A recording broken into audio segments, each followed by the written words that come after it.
So, good morning, good afternoon. I'm David Solomon.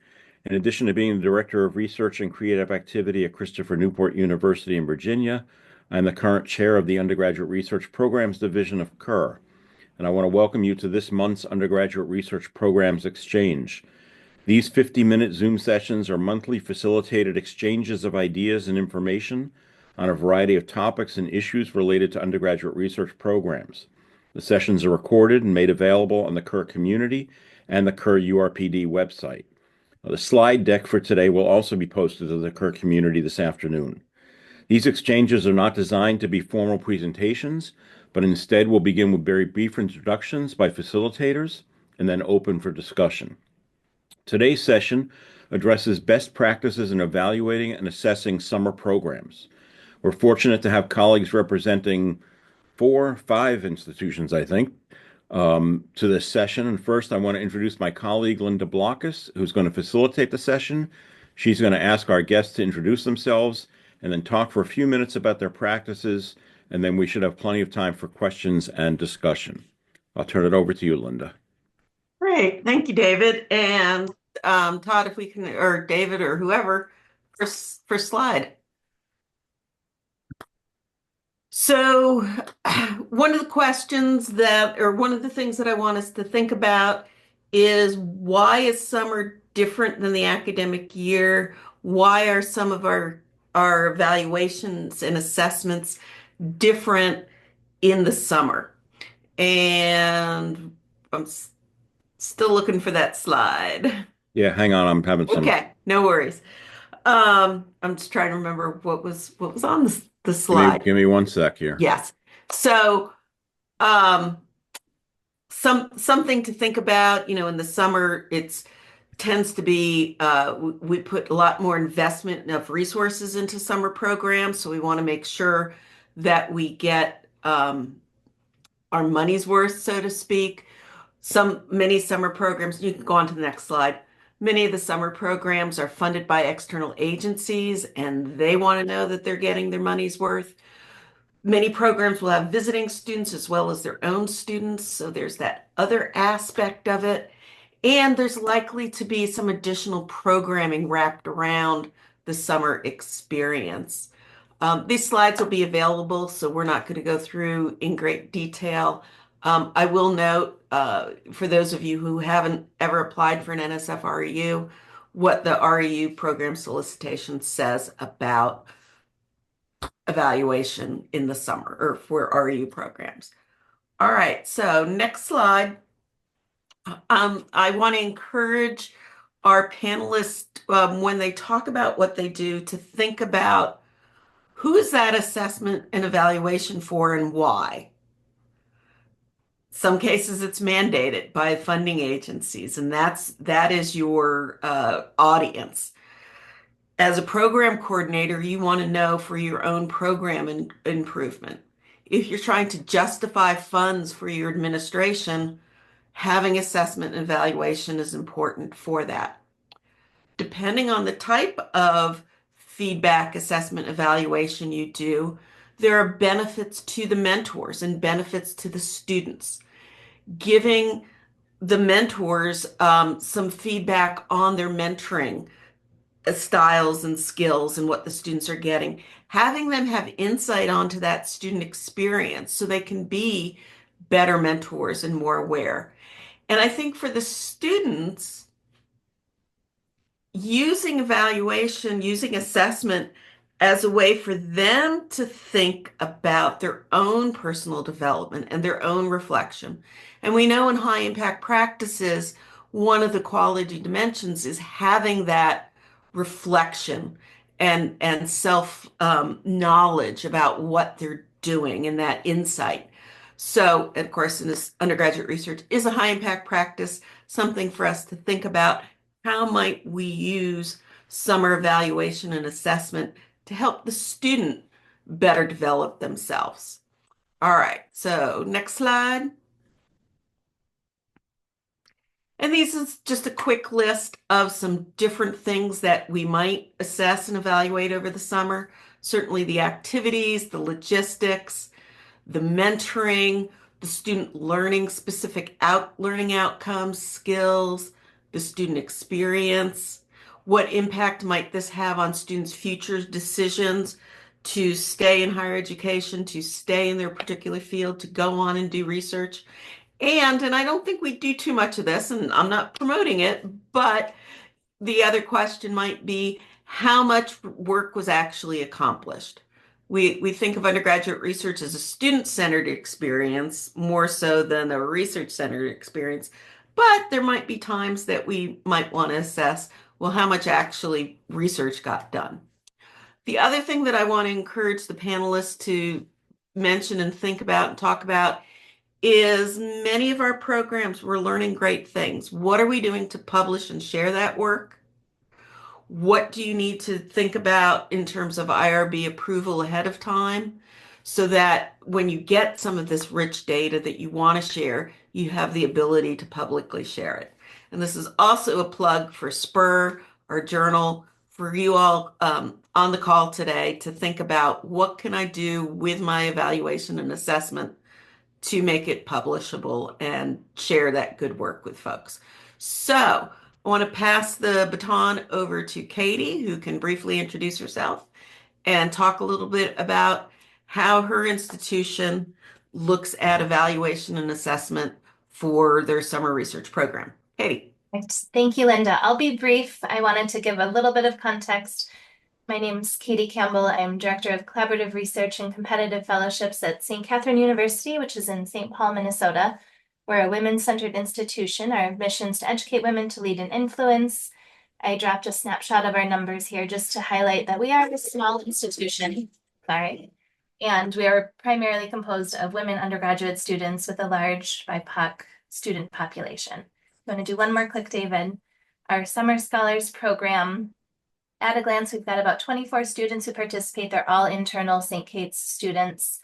And it's an interdisciplinary program. Every summer, we have about 12 different disciplines represented. We've got a student wage.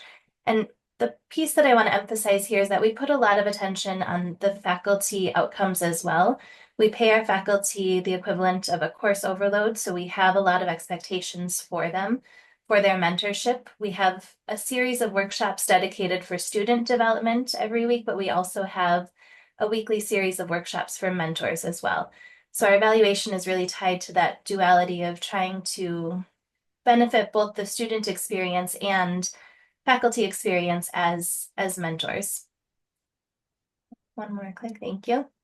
We've got a number of approaches to our evaluation. The pieces that I want to emphasize within the quantitative portion are our pre and post student skill assessment survey that we have both of our students and mentors assess student skills. And then I think one of the unique aspects of our evaluation plan is that we also have students and mentors assess the mentors' skills themselves, both pre and post. So we're able to look over time how both students and mentor skills are changing.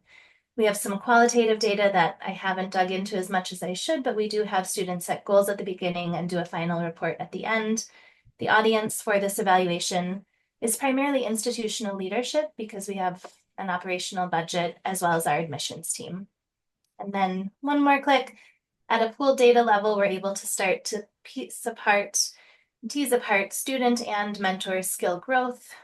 We start off close to the higher end of the spectrum. A lot of our students agree that they have these skills and shift to strongly agree. What I like about this data set is we can compare student self-perceptions of growth with mentor confirmation of growth. And we also see mentor self-perceptions of growth with student confirmation of their growth as mentors.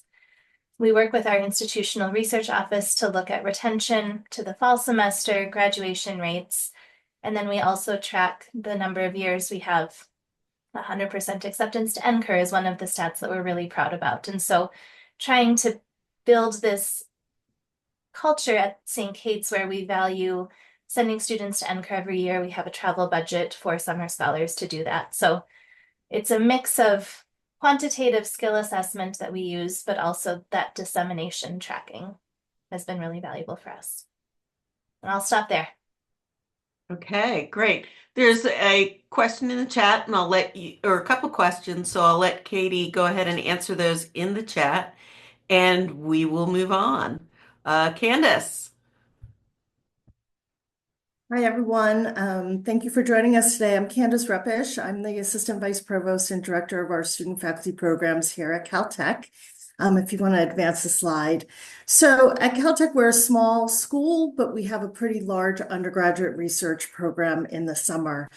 We have about 900 undergraduates enrolled at Caltech, but during the summer, we have almost as many undergraduate researchers on campus, half of which are students from schools around the country and the world.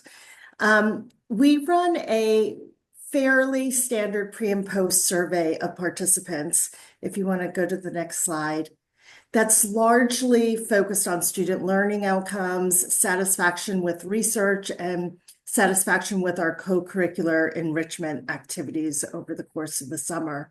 I'm not going to read through these, but you can see what our learning outcomes are. These were established by our faculty almost probably 20 years ago now. And we've kept our pre and post survey questions pretty set over the past 10 years so that we have long-term data to compare it to. And then we do alter the surveys a little bit each year based on something that we might want to explore that given year. We try not to collect data that we're not going to do anything with. We are a small office, and as you all know, having too much data can be overwhelming, and then we never look at it. Next slide. Yeah, one of the things that we've been doing more recently is focusing on the behaviors and the experiences of our mentors, our faculty mentors, and what we call co-mentors, the postdoc scholars, the graduate students who often serve as the day-to-day mentors to our undergraduates. We use that data to develop trainings, to help set expectations for those mentors. We've used both the mentoring competency assessment, which is a validated tool in the past, and then more recently, we've created our own survey. So it just sort of depends on how in depth you want to go. When we use the mentoring competency assessment, we do apply for IRB approval. But when we do our own internal surveys, we don't. And that's information that we're not publishing. So just to end by saying, we've also found it to be quite useful to collaborate with our institutional research office on other surveys that they are doing. So they always do a new student survey where we can measure students' expectations about participating in undergraduate research. They do a senior survey so we can find out not only what did they do through our summer programs, but did they take a research course for credit? Did they do a senior thesis? Those other kinds of data. And then every 4 years, there is an alumni survey, which we ask a set of questions about the impact of doing undergraduate research. And so that actually provides us with great data from how, people have used it to determine their career path or, have used it in their day-to-day work experience. So if you're not already collaborating and working with some of your surveys that are already happening, I think it's been a great tool for us. And that's it. Great, thank you. Dominique. Good afternoon. My name is Dominique Galli. I am from University Indianapolis, and I'm the former executive director of the Center for Research and Learning, which is our office that focuses on undergraduate research using campus-wide programs. We are an R1 institution and with a heavy focus on the biomedical sciences. I'm just saying that because most of the data we've been collecting is from students in the STEM and health disciplines. We have 17 degree granting schools and circa 17,000 undergraduate students. In relation to that, the number of students involved in summer programs is kind of low, but I have to mention that our students would get stipends and also enroll in a 0 credit hour course. And because of the financial support, it kind of limited the number of students in our programs. But these 100 plus students in our programs don't reflect all the students represented that do undergraduate research, because we also had RU students and other visiting students, as well as student volunteers in various labs. Next slide. So while I was director, I developed comprehensive assessment tools to evaluate both program and student learning outcomes. And this was, for one, with respect to the program goals, is to just pretty much justify our existence to internal and external stakeholders, that is, those that actually finance the office, its staff, and then also the students getting their stipends. And so some goals that we tried to meet, and which may be of interest to you, first of all, we had to ensure that we provide a comprehensive research training, that we ensure broad participation, and thereby not just focusing on the traditional demographics, but also the academic level of the students from freshman all the way to senior, the different majors being represented. I said we mostly are biomedical students, but also thinking about being more inclusive to the liberal arts, for example. Then improvement of retention and graduation rates has been always an issue on our campus. And to link this to undergraduate research, we have no requirements for GPA for students who want to participate. So we don't just take those that are already excelling academically, but it's open to everyone. Then we were also looking at whether the experience in undergraduate research increases enrollment in graduate and professional schools. We wanted to ensure quality of mentorship, as my predecessors already mentioned, by asking about the mentor-mentee relationship, and to ensure quality of program administration, that is communication to students and mentors, for example, their satisfaction with the program, etc. Next slide. And then, of course, assessment of student learning, and we did this qualitatively and quantitatively. We focused on, for one, research-specific knowledge and skills, but also on transferable skills. And so most of it was done via a quadric survey, so using a Likert scale, but also we required written reports from the students that were then signed by the mentors, so that the mentors also know what the students are writing.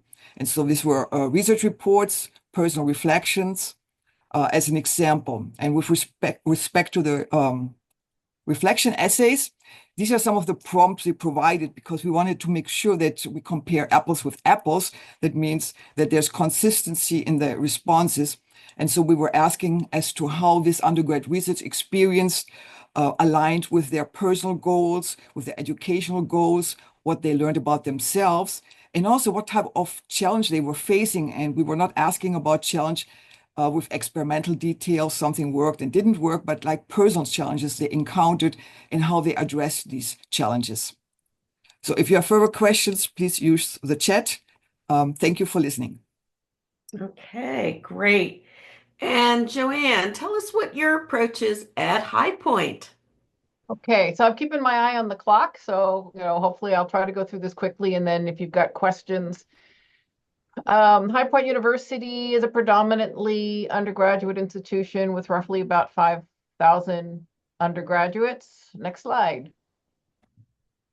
We have 3 summer research programs. They are run independently. They're run differently, but all combined, we have about 80 students among them. And they're very well supported by the institution. There's full funding for the students, free housing, free meals, stipends, and faculty stipends. And so we need to evaluate to our powers that be to show our effectiveness. Next slide.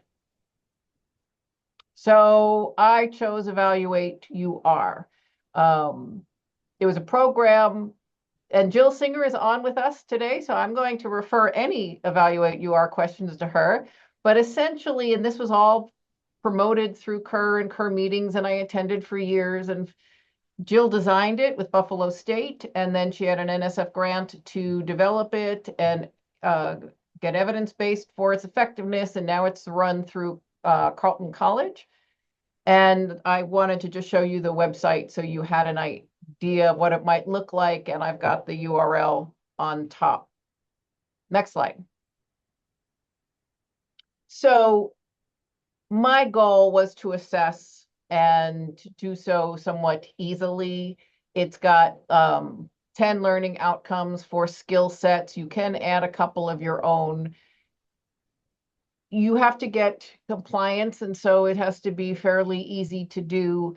And so there are 3 assessments. We do it for summer, so across our 8 weeks. And the mentors and the students assess the students independently of each other, but there's a very strong goal here of them coming together and discussing their ratings. Next. So the way we used it is we would have, there's a pre-reflection and the students do some typing, and that's the only sort of timely one. And then the students also evaluate themselves on a 5-point scale. I think it's 5-point scale. And those go to the mentor, and then they have a conversation. And this conversation between the student and the mentor is a very critical piece of this process, to have the students be very mindful of their skill sets and what they're learning. There's then the opportunity for 2 more assessments from the students, and the students self-assess, and you can control when they are. For us, we had before the program, the students do their reflection and their first self-assessment. What we found is we have a very small group, and what we found is that they tend to rate themselves very highly from the beginning, and we end up with ceiling effects. And so what we did is we took our midterm, what would have been a midterm assessment, and we put it at the first week, at the end of the first week. So the mentors saw the students' self-reflections about what they wanted. They saw their students' personal ratings. They had a conversation with the students that we hope then set students' expectations, and also reassure students that they don't have to, be brilliant from the beginning and know everything. And then we ask them to reassess. And often we see their scores come into line with starting out in a project. And the faculty do the assessment on the student as well. The pair confer, and then we do it at the end of the program. Next slide. So why did we choose Evaluate UR? It has a budget. I mean, it does cost us, but we have a budget for it. It's $500, but I'm an office of 1, and I needed to do something that I can do easily and well. And Evaluate UR is fairly automated. You put in the pairs, the mentor-student pairs, and everything else is pretty much taken care of by the system. There's a dashboard you can follow. There's an automated process that takes the mentor and the student from step to step, that reminds them and prompts them. And they offer statistics in the end. I can justify it to my powers that be because it has evidence-based studies to support its methodology. And to Jill and Sean's credit, has very good support when you have questions and get lost and stuck. And so if you have a budget for it, it worked out really well for us. And I am going to defer to Jill to answer all of your questions about Evaluate UR. All right. So at the University of Missouri, we run an umbrella program with programming and logistical support for a little over 100 students, about 10 different programs. Go ahead to the next slide. We also use Evaluate UR. We'll have about 60 pairs use the platform over the summer. I am not so concerned with the statistical output, although certainly I can pull that and use it, but I view it more as a way to ensure purposeful mentoring and discussion topics. So yes, it is assessment evaluation, but my goal is to use that to help the student experience. The other thing that I like about it is it gives a lot of good language for both the student and the mentor to articulate some of those learning outcomes as they write their personal statements, as they write their letters of recommendation, as they're reflecting upon their experience. Next slide. Programming logistics, we do end of the summer survey pretty standard questions about the different things that we do. We use the Qualtrics platform for that, and it's fairly easy to change over the years or keep the questions the same. On the slides, you see some of the different things that we ask about. A new thing that we've been asking about is use of campus resources, just because we're curious and we want to see if the students, especially the visiting students, are using those resources. All right, next slide. One of the things that I've been doing over the years is asking students how they're spending their time,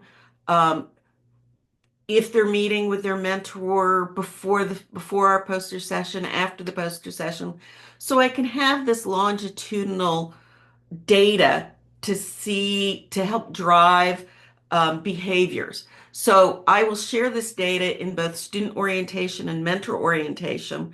And my goal before I retire, which is still a long ways away, which is good because I still have a lot of work to do, is to have 100% of our students having a wrap-up meeting with students, or 100% of the students having a wrap-up meeting with the mentors.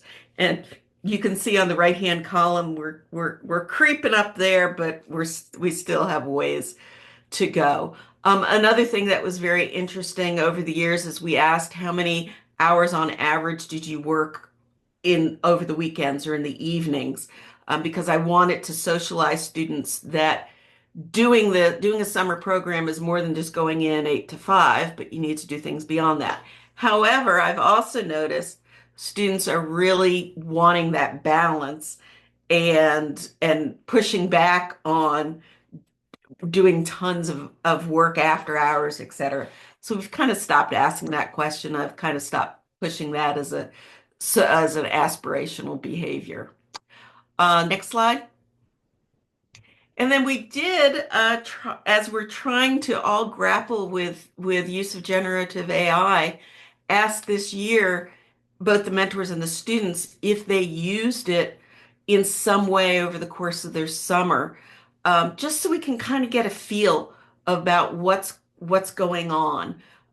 So again, another reason to do some different assessment, collect some data to help inform us. All right. And with that, if we could bring it back to the whole screen, I wanted to make sure that we get some ideas on some emerging thoughts about student-centered and high-impact practices, assessment and evaluation. What are some of the thinking behind HIPS and student-centered approaches? Susan Mendoza is going to speak about that briefly, and then we're going to open it up to questions and commonalities and just some other thoughts that we might have and have that exchange. Susan. Thank you. Pop up my slide, please. I don't have Do you not slides. have them? Oh, I sent them last night. My bad. Is there a Hang way on. for me to share screen? Hang on, I'll get them. Hang on one sec. Thank you. While Everybody does their homework late, right? While David's doing that, I'm really grateful for the diversity of institutions here. Katie early on talked about assessing and evaluating faculty outcomes. I didn't even think of that because that's just not my world. So I think, again, going back to who's the audience, why are you doing it, what are you trying to get from this? So Katie, I appreciate you bringing that aspect up as well. Should All be right, there now. Susan. Yep. Okay, thank you. Let me shrink this. So when we started having the conversation about assessment amongst our larger group, one of the places my head immediately went is how things are changing. So let me talk a little bit about my institution and then how things are shifting for us. So I'm at Grand Valley State University. I work as the director for the Center for Undergraduate Scholar Engagement. So we house undergraduate research and fellowships. And one of the things that's unusual about our office is we do report up to the vice provost for research at the moment. That'll be changing, story for a different time. But also why we assess is very different. So we do assess for strategic positioning. We're held obligated to university commitments for assessment, but we also have a large number of donors. So in terms of donors that support our programs, we're anywhere between 20 and 25 different sets of donors that provide us support for individual students. And so that changes a little bit of how we think about the work that we do. Also, in addition to grant obligations, we function with an ethos of scholarly practice. So my background is in student affairs, student development. My research is focused on minoritized students and how they experience undergraduate research, and that very much affects how we approach assessment. Next slide, please. So we took a very traditional approach to assessment initially. We've been around since 2010, and we do things similar to what my colleagues have talked about. We slice and dice data, quantitative data for folks who might need to better understand how our work impacts retention, time to graduation, GPA, going on to graduate school, doctoral attainment, and things like that. We do that program assessment. So we do some of the basic measures of how are the seminars going? Are we meeting our learning outcomes that were determined for that program? It's a dispersed model. So the program directors oftentimes will do their own assessment. And we do have a pacing. So we try to assess our scholar programs, which includes our summer programs. We have 5 of those every 3 years. We have a set of internal grants. And then also we support external program evaluation, and what that looks like. One thing that's a little bit different is we indulge our curiosity quite a bit. And there are certain things that we're interested in, curious about. So one of my colleagues is in the audience, Caitlin Callahan, and she asked me the question not too long ago. She's like, well, what do you want to know? And I'm like, oh, that's a really good question. Let me think about what I want to know about our students and what they experience. And so our programs and our evaluation for summer research was really focused on student authorship, agency, and the experience of being mentored. And we did that through utilizing an individualized development plan, so an IDP, having a series of journals and a reflective project at the end. And we looked at those in terms of a student story to better understand what their experience was. And that's something that we have learned a lot about in terms of how students' experiences vary depending on their social identities, their varying level of ability, the different disciplines, and that's been very helpful as we've honed our work. Next slide, please. So I'm not sure how the climate is on your campus. At Grand Valley, there are a lot of conversations that are siloed, and they also butt up against one another. And a lot of those conversations lately have been about high impact practices or experiential education or cures, right? It's all these different things that intersect with the work that we do. And about 2 years ago, there's one of our largest colleges wanted to institutionalize high impact practices so they're unavoidable for students within their college. So this is that mandate of everybody gets 2, but no one necessarily thinks about how they're going to get the 2 or the quality of the 2. So this curricular integration started asking questions about what is undergraduate research from a co-curricular perspective, from a curricular perspective. In our office, it created a little bit of an existential crisis because we're a centralized program. So in our program, we do the co-curricular, but we also have significant curricular inroads with some of the programs that we support. And in doing so, one of the questions that we asked our colleagues who are embedding this within their curriculum is, how do you know? And so this is a conversation for those of you who attended AACNU in January. The question of how do we know that high impact practices are supporting students in the way that we do, the way that we expect, that conversation is shifting from counting, so every student gets 2 high impact practices, to really demonstrating how they're integrating and what does that look like over a student's experience. So in thinking about how we're measuring undergraduate research, we started engaging with thought partners from across the institution, which was incredibly helpful. So statistics, sociology, education, and there are 2 primary areas in which our assessment is changing. The first is students as partners. So we're working with our students to actually design the assessment and to implement the assessment and making that shift from students as subjects to students as collaborators, and having students, again, help us co-construct the assessment design and the measures themselves. And this is something that a number of units across campus are interested in as well. Was piloted this past year with a couple students, and we're going into full launch in the fall.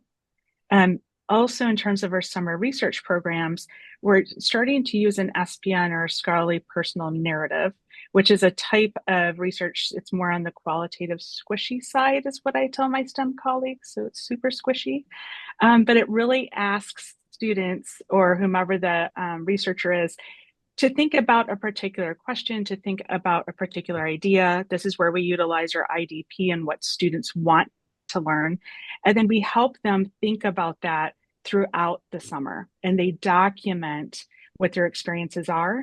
And then that level of documentation evolves into a narrative that we're going to utilize, not just for assessment, but for storytelling. And that's one thing, as I was listening to my colleagues, that we all do amazing work in terms of what we do on our campuses. But I also want to elevate that the storytelling is really critical for donors, for employers, for industry leaders to understand what we do.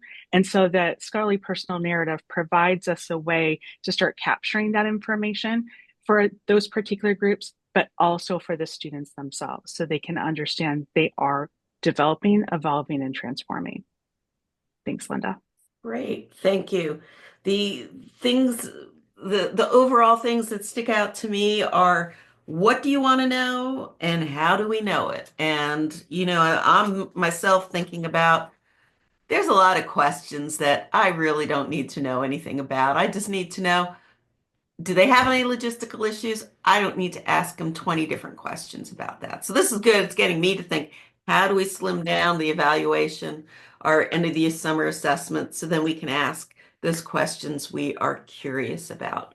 I'm wondering if any of the other panelists have any overarching thoughts or insights, and then we'll open it up to the rest of the group here today.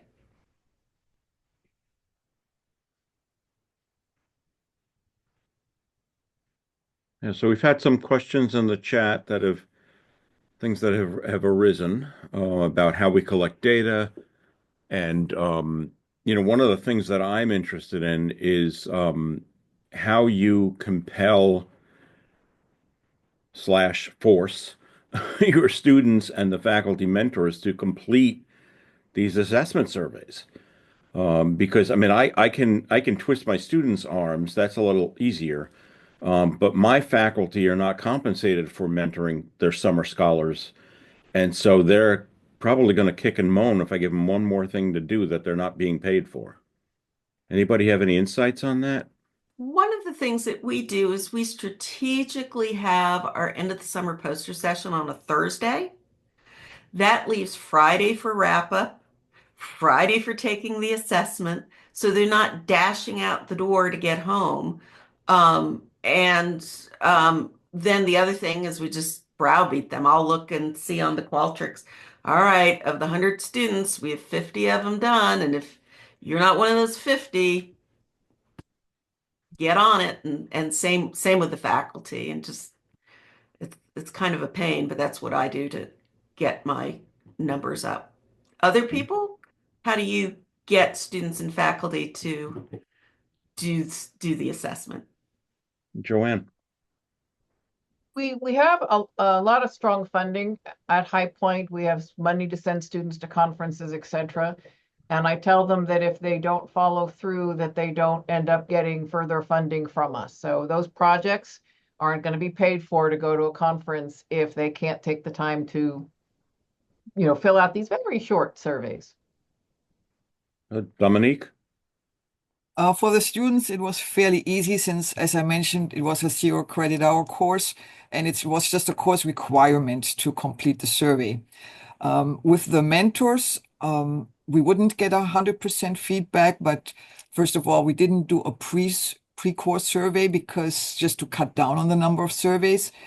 And those mentors that are committed to undergraduate research, especially if they don't have large external funding, want to have more students coming to their lab or joining their projects. And in that respect, they are more committed and are also more likely to complete a survey. Hey, Susan. So one of the things we do pay our faculty, and we're fortunate to be able to do that, it's written into the contract. So you got to do the thing. And I remind them of it quite often. Our faculty are also interested in what the results are when we're starting to really look at the experience that students have. They want to do better. And so they want that information as well.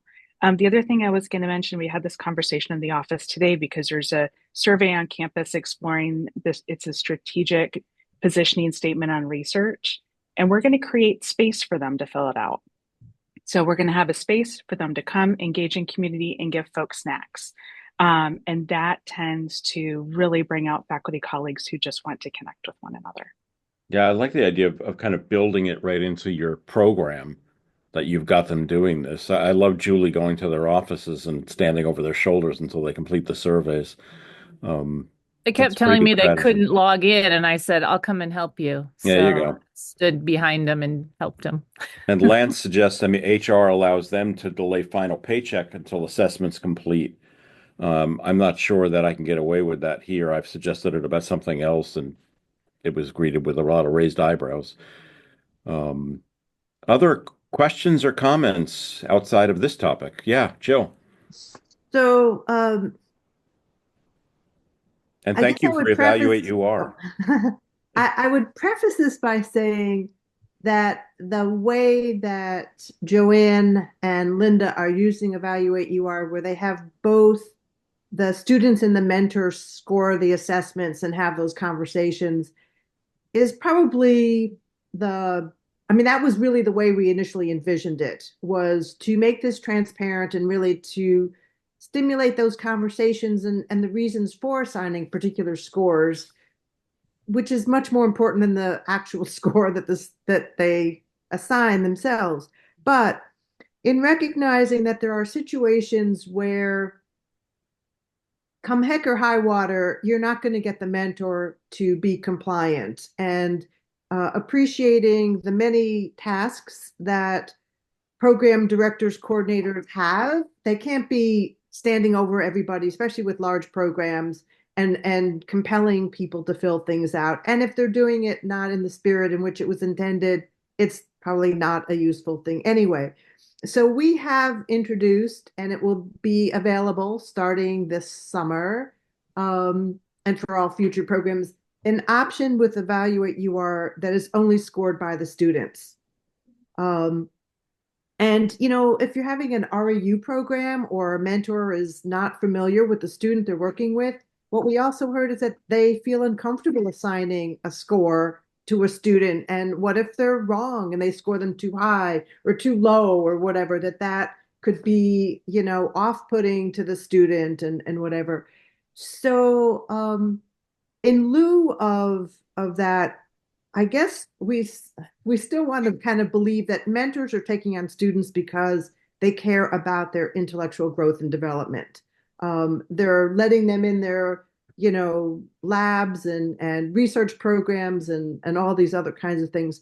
And so what happens is that following the student scored assessments, there are still those conversations that the students have with their mentor, because what we figure is, it's not like the mentor is unwilling to talk to the student about their progress. It's just that they're not the kind that are going to go online and score the student. So hopefully that kind of, addresses some of those, problems that, like, we looked at this and thought, why are we denying students all the benefits of using this method for lack of the mentors, scoring? Mm-hmm. So. Thank you. Thank you. Other questions or comments? Karina in the chat suggests for faculty convincing them that it's going to help them later. That if they take the time to reflect and report on their experience with a student, that it will be easier, more comprehensive might be an approach, so they can do that kind of reporting. I I try and remind faculty, and especially new faculty and postdocs and grad students, that when it comes time to write your letter of rec, if you've already had some of these things and wrote them down, it makes Yeah. it a lot easier. And anything because they know they're going to have to do them, so you might as well start thinking about it and taking some notes. Yeah. Candace? Candace. Yeah, just for those of you who are working primarily with science and engineering or STEM programs, in most cases, faculty have graduate students and postdocs who are working with those undergrads. And we have found that the postdocs and graduate students absolutely want to grow as mentors. They're eager for whatever training and information you can provide them. They're, thinking about it as they're going out and looking for jobs. And so, if we can't get the faculty to answer surveys, the graduate students and postdocs are more than willing to, and in most cases, have those important conversations with the undergrads. So, focusing on that. I think it's less so in the humanities and social sciences where there's one-on-one mentorship more often, but at least in STEM, we could take that approach. And I think Joanne makes a good point there. She also tells faculty it's important to help students learn how to be evaluated and be mindful of their development. And that's really a good point. Other questions, comments? I was going to say, and that gets into some of those career readiness skills that NACE talks about.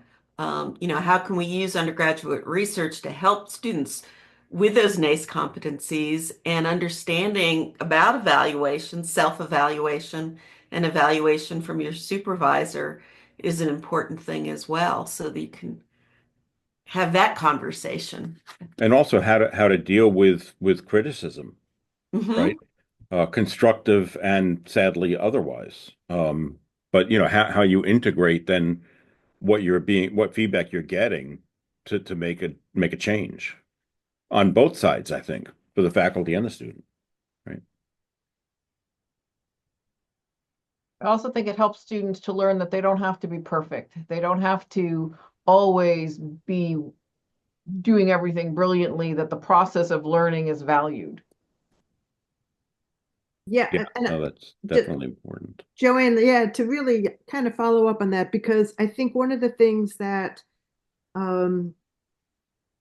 there's sometimes a tendency for, and I've seen this both on the sides of the students in scoring themselves or mentors in scoring their students, is that they score high initially. Even mentors, they assume their students are really, these are bright, curious, motivated students. And so they often rate them very high in that initial, assessments. And the students, are confident and think they know everything they need to know.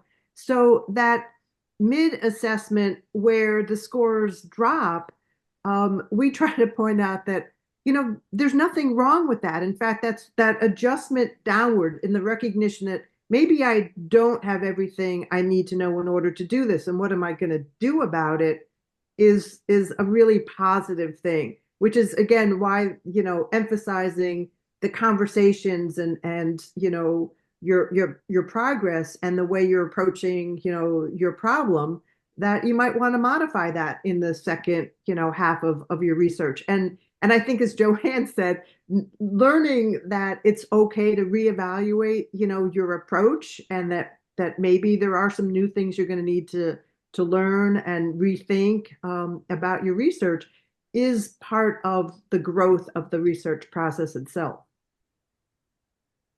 I'm wondering if we've had a lot of discussion about sort of a student-centered approach and benefits to students, benefits to mentors. Is anyone being asked by their administration or funders for other kinds of assessment and evaluation that is unusual or different or challenging?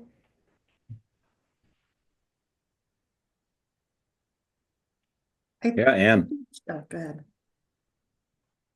So we are being asked in the Offices of Undergraduate Research to be responsible for counting and figuring out how to count mentorship in faculty activity reporting, evaluation, and workload. And so how do you use then assessment and evaluation to help towards that goal? We've Like been it's asked to do that. We are figuring out how we are going to do that and how. So my approach was very different on the Prescott campus and the Daytona. But Daytona is working through the same process. I went to every dean and chair and I asked them, how would you define undergraduate research? How would you define undergraduate research mentorship?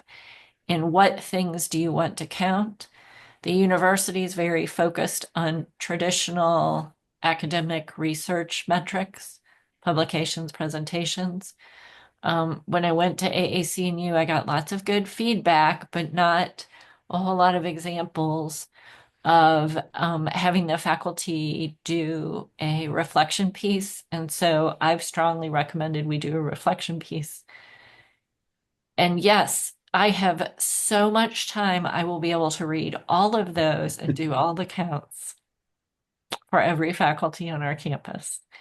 And the one person in Daytona will be able to do it for all of his. And then in a more enormous task in Daytona, in worldwide, the person will do it. So have we figured it out? Not at all. And Amanda puts in the comments that they are asking mentors to document the number of hours that they're spending, which I can imagine a challenge in getting some pushback there. Yeah, and Yeah. I mean, metrics are metrics, and they do tell part of the story, but it's the quality of the mentoring and the timing of that mentoring that can be most impactful. So, unfortunately, people on the bean counting side of things think that it's all tidy and whatever, but like, someone might say, well, I spent 50 hours with my students versus someone who spent a fraction of that time, but it's what did they talk about? And so I guess that's what's frustrating about those kinds of things, and is, it's hard to capture that. And the other thing is a lot of this is reflective. It's the students 2 and 3 years out that look back. Like, I appreciate the mentoring I got as a PhD student, back in the 80s more now than I did at the time, because I realized how valuable it was. So that's the other side of it, is that to ask a student, let's say at the end of the program, and I think it's the Caltech, you're catching them, like the alumni at some point, because it would be interesting to kind of see how their perspectives have changed over time, and that they may really have come to value what they talked about with their mentor in hindsight, not foresight. Yeah, I mean, I just got an email note the other day from a former student of mine who just got accepted into the PhD program at Ohio State, finished her master's in neuroscience, and has been accepted into the PhD program. And all the email talked about was thank you for the great mentoring. Thank you for the programs that were offered. And, she graduated 3 years ago. And so, a lot of times it has to kind of percolate for them to figure out, that hey, that was really helpful and really important. They don't often realize the importance of it right away. Lance, I'm going to have you have the last question here. Oh, well, I was just going to add to what Jill said. One of the things that we do is our assessment is tied to our mentoring agreements that we start the semester with. And part of that assessment is to ask both the mentor and the student, was the space and opportunities that you agreed upon in the mentoring agreement provided before they then go into actually evaluating growth, learning, any of those other pieces? Like, did you as the mentor provide the space and do this? And if yes or no, however you do it, explain why. I'm still working on how to analyze that qualitative piece, but I'm trying to figure that out. And then as the students, like, did you perceive that you had these opportunities? And if so, what stood out to you, or what happened that caused it to not be there? And so I'm hoping that that becomes richer for us as well. Right. Thank you. Well, I'm gonna wrap us up here. We're at the end of our time. I want to thank you for participating in today's URP exchange. Sincere thanks to our terrific facilitators, Dominique at Indiana, Katie at St. Catherine, Candace at Caltech, Joanne at High Point, Susan at Grand Valley State, and especially my colleague and friend Linda at University of Missouri. Have a terrific day. Thanks so much.